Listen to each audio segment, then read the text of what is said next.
Welcome to another edition of Messianic Moments.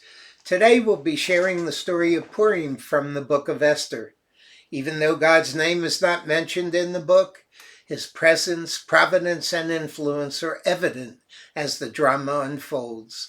The events of this biblical story take place in 483 BC in the city of Susa, which is in modern-day Iran. In this story, we encounter King Xerxes, who was known for his extravagant parties. Toward the end of his party, the king decided to showcase his beautiful wife to his drunken companions. But Queen Vashti refused to appear, and she was dethroned. Several years later, an attendant suggested selecting potential queens from all 127 provinces of the empire. Esther, a young Jewish woman, caught the eye of the selection committee. Mordecai, her adoptive father, advised her to conceal her Jewish identity. Esther was ultimately presented before the king to his delight. Meanwhile, Mordecai, who worked at the king's gate, overheard two men plotting to assassinate the king. He informed Esther, who relayed the information to the king. The plot was uncovered, and the men were found guilty and executed. Haman was a high-ranking official who was promoted as Xerxes' second in command. He demanded that everyone bow down and worship him. However, Mordecai, standing firm in his Jewish beliefs, refused to bow.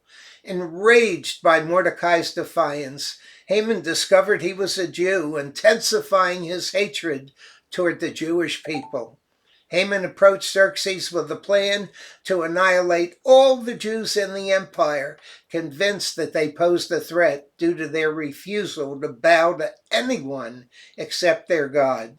Informed of Haman's plot, Mordecai sent word to Esther urging her to approach the king and plead for mercy on behalf of the Jewish people. Esther hesitated, knowing that entering the king's presence unsummoned was punishable by death unless the king extended his golden scepter. Mordecai reminded her that even if she chose not to act, God's plan would ultimately be fulfilled.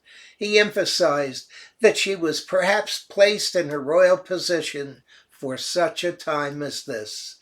Esther decided to seek God's guidance by fasting and praying for 3 days, along with all the Jews in Susa. Assured of God's presence and provision, Esther approached the king, risking her life. Fortunately, Xerxes welcomed her and granted her request to host a banquet where Esther planned to reveal her petition. After the banquet, Haman left in high spirits, believing he was highly favored by the king. However, his joy quickly turned into anger and humiliation when he encountered Mordecai at the king's gate, refusing to show him any honor upon returning home. Haman's wife suggested building a 75-foot gallows to execute Mordecai the following day. In the midst of these events, King Xerxes struggled to sleep and requested the chronicles of his reign be read to him. He heard about an assassination plot that was prevented by Mordecai, unbeknownst to Xerxes. Curious, Xerxes asked about the recognition given to Mordecai for his act. Learning that nothing had been done, Xerxes decided to honor Mordecai. Shortly after Haman arrived at the palace to request permission to hang Mordecai on the gallows he had built. Before Haman could speak, Xerxes asked him for advice on how to honor someone the king delights in. Unaware that Xerxes was referring to Mordecai, Haman enthusiastically recommended an elaborate display of honor, assuming he was the one to be honored. The gallows that was meant for Mordecai was used on Haman. Haman was a direct descendant of Israel's arch enemy, Amalek.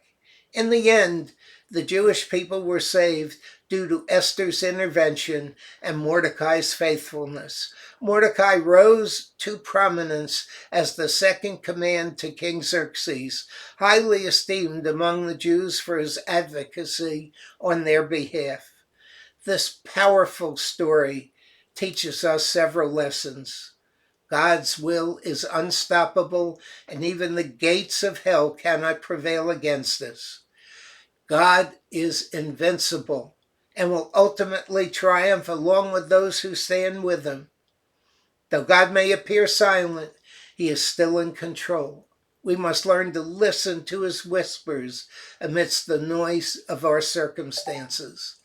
God can turn our lives around regardless of our past or our present situations and bring something beautiful out of them. God may have placed us in specific positions or circumstances for such a time as this, allowing us to bear witness to his power and glory. God continues to work through faithful individuals who are unafraid to stand up for what is right and have deep love for their people, like Mordecai and Esther. Life often presents us with unanswered questions about the reasons and purposes behind our circumstances. However, we must trust and obey God, for there truly is no other way. Can we trust in God despite our circumstances, knowing that his will shall be done? Are we walking with the Lord, guided by his word? I sure hope so. This has been another Messianic Moments. Until next time, shalom, shalom. And some glad morning I'll take flight to the house of the risen sun.